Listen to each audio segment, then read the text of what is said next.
Di Net 12, Shanas, menurut kamu nih kampanye yang paling oke, itu yang kayak gimana sih?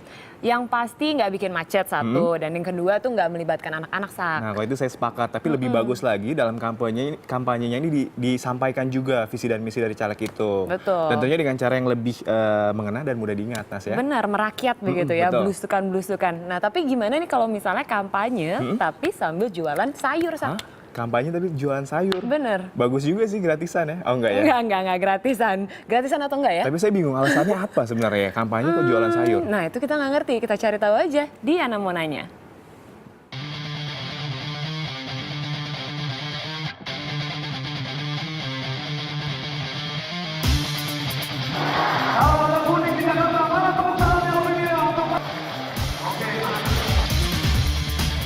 Salah satunya adalah Indonesia adalah bangsa yang terhormat. Nomor 4 dicoblos, plus. Yakin, tapi harus dengan kerja keras. Semuanya harus dimerahkan pada 9 April yang akan datang. Sekali ini menang.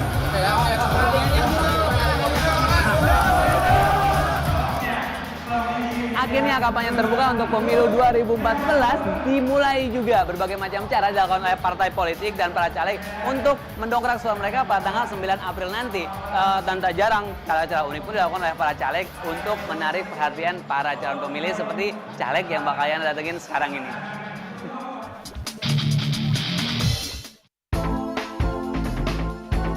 Buat sebagian orang, inilah yang mereka namakan pesta demokrasi.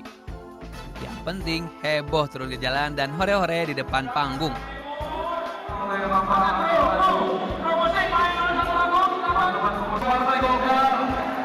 Berkepribadian Indonesia yang kita harapkan. Perayaan ini bakal berlangsung sampai 5 April mendatang loh. Masih ingat kan sama jadwal pemilu tahun ini? Dari 16 Maret sampai 5 April kan kampanye terbuka. Siap-siap deh tuh yang hobi koleksi kaos partai. Nah, tanggal 6 sampai 8 Aprilnya adalah masa tenang. Waktunya berpikir dan menimbang siapakah gerangan caleg yang cocok dengan pilihan hati. Tanggal 9 April baru deh kupinang kau dengan bismillah. Dicoblos nomor calegnya.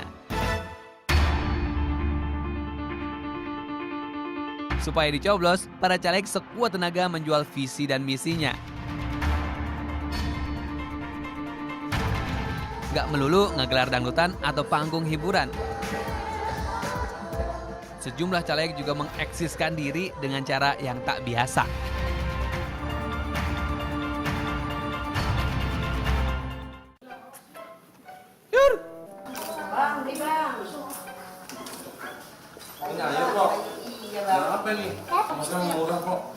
Ini kagak ada bang. Hadir yang borong. Katanya mau jadi anggota dewan, kok malah dagang sayur?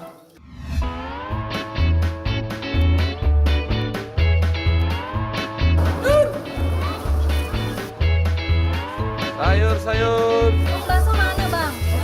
Bakso bang. Ini bang. Semua jadi 7.000. Bang Pradi, Yep. waduh ini kampanyenya kayaknya niat banget nih sambil jualan sayur keliling ya? Jualan sayur keliling. Sebenarnya kenapa sih milih metode kampanye kayak begini bang? Gini, yang pertama kita memang biasa ada di tengah-tengah masyarakat, ya. Dalam kehidupan sehari-hari ini hal yang memang kita temukan sehari-hari. Yang kedua saya ingin mengingatkan bahwa barang-barang lokal kita yang dijajakan para penjajah sayur ini bisa dilakukan transaksi langsung dengan masyarakat. Dan ini saya melihat adalah barang-barang lokal semuanya.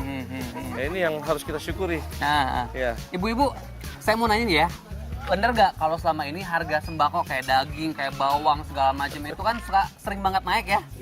Setuju nggak? Nah kalau ada, nggak setuju? Nggak setuju, setujunya apa dong? Emang harga kurang? Selalu naik? Oh gitu, tapi kalau selama ini selalu naik kan harga bawang, harga segala macam ya? Pada naik ya? Kalau betul. Bang Pradi sendiri punya trik khusus nggak supaya harga bahan pokok itu nggak terus-terusan naik? Begini, kita kan negara agraris, kita negara tropis. ya idealnya untuk hal-hal seperti ini memang dihasilkan sendiri. Nah, antara petani dan pedagang ini saya pikir prosesnya tidak terlalu panjang. Ya, tidak harus melalui distributor, tidak. Tapi ini kan bisa langsung dari petani ke koperasi dan insya Allah langsung ke pembeli, ke masyarakat, sehingga bisa kita tekan kosnya. Oke. Nah, kalau buat para ibu-ibu nih, para konstituen ya, dapil orang-orang dari dapil Bang Pradi punya janji apa nih buat ibu-ibu di sini? Kalau memang amanah itu datang, jika amanah itu datang, kita komisinya dulu, komisi apa nanti. Kalau mungkin dari olahraga, ya harapannya kita juga pengen sekali Depok ini punya stadion. Oke. Ya. Pengen Olahraga ya.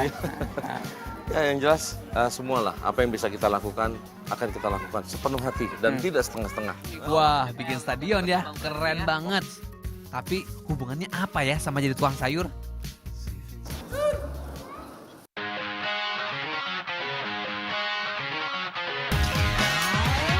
Masih ada lagi nih model kampanye yang nggak umum. Alih-alih narsis pakai foto sendiri, calon anggota DPR 1 ini justru pakai karakter kartun dirinya di berbagai atribut kampanye. Sampai ada videonya juga.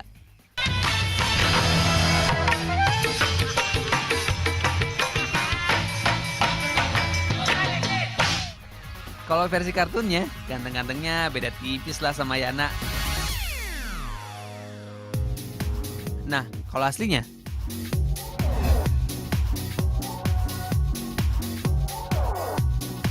Oke Pak Kun, kalau saya lihat kan di spanduk-spanduk Pak Kun ya, lebih memilih buat apa ya, menggunakan karakter kartun daripada masang foto narsis kayak kebanyakan. Itu sebenarnya kenapa sih, ide dari mana? Berarti baru sekarang lihat aslinya ya? Ini baru saya juga agak ragu nih, ini bener asli atau enggak gitu. Iya, sebagai politisi, saya menyadari bahwa saya termasuk politisi yang muda di parlemen selama ini. Dan yang saya ingin masyarakat tahu adalah saya politisi yang dibesarkan dengan nonton Scooby-Doo, dengan nonton Ghostbusters, Star Wars. Sehingga ini sebetulnya sebuah idealisme mengajak kalangan muda agar tidak skeptis terhadap politik. Tapi apa nggak takut orang-orang justru malah nggak kenal sama Pak Kun sendiri nih kalau lebih milih buat pakai karakter kartun gitu? Kenal kok. Ya, mungkin gayanya Jokowi lagi pas sekarang. Makin dia diem aja, gue nggak mau, gue nggak mikir, gue nggak nyapres. Malah orang makin nafsu. Jadi Jakarta berbeda. Kampanyenya boleh di dunia maya, asal nanti kerjanya nyata. Caleg-calegnya udah sekuat tenaga tuh ngajak kenalan. Biar afdol, kita juga kudu aktif cari tahu siapa caleg yang terdaftar di daerah pemilihan kita masing-masing. Lagian, di mana-mana yang namanya bertepuk sebelah tangan gak enak kan? Nah, sekarang masih ada yang mau nanya tapi nggak tahu gimana dan kemana nanyanya. Selain saya sama Yana, karena Yana selalu mau nanya.